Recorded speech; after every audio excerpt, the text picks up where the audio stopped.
Assalamualaikum warahmatullahi wabarakatuh. Alhamdulillahirabbil alamin. Wassalatu wassalamu ala asrafil anbiya'i wal mursalin wa ala alihi washabbihi ajmain.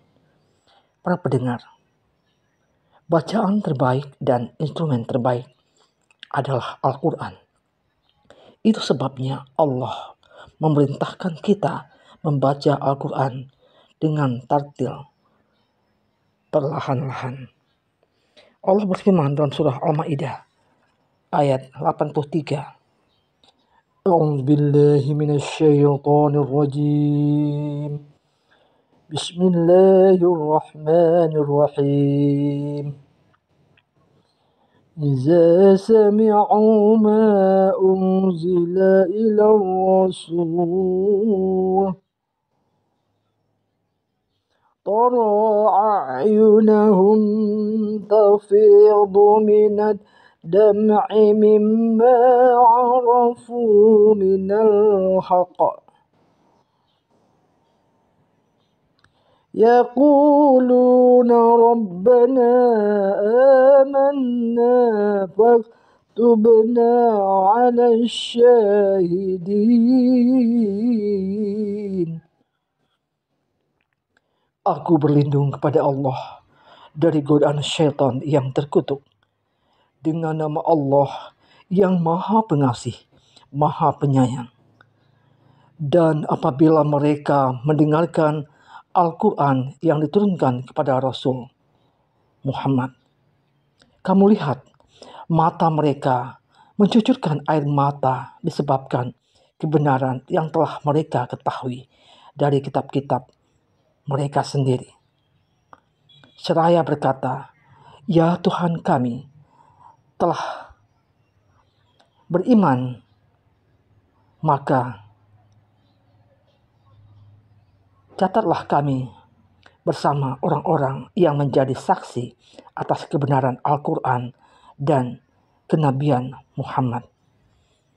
Dan Allah berfirman dalam surah Al-A'raf ayat 204, "Wa iza quriyal Qur'anu fastami'u lahu wa ansitu la'allakum turhamun." Dan apabila bacaan Al-Quran dan apabila dibacakan Al-Quran, maka dengarkanlah dan diamlah agar kamu mendapat rahmat.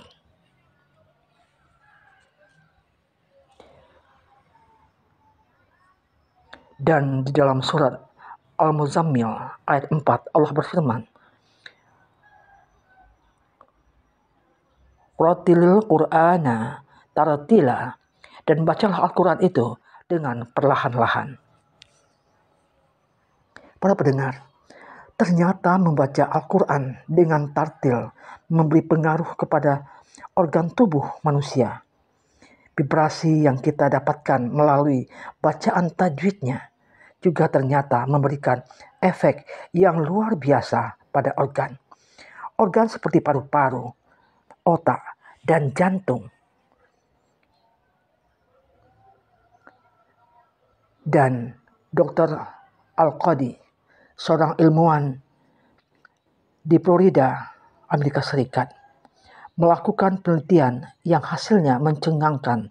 Dalam penelitian tersebut, diketahui bahwa ternyata Al-Quran memberi efek perubahan psikologis yang sangat jelas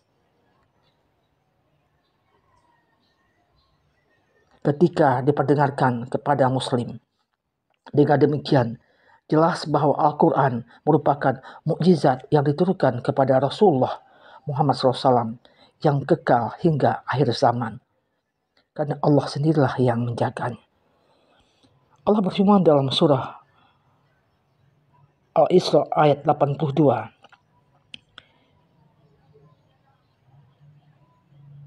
"Wa nazzilu minal Qur'ani ma huwa shifa'u wa rahmatul lil mu'minina wa la yazidu zalimina ila hasara."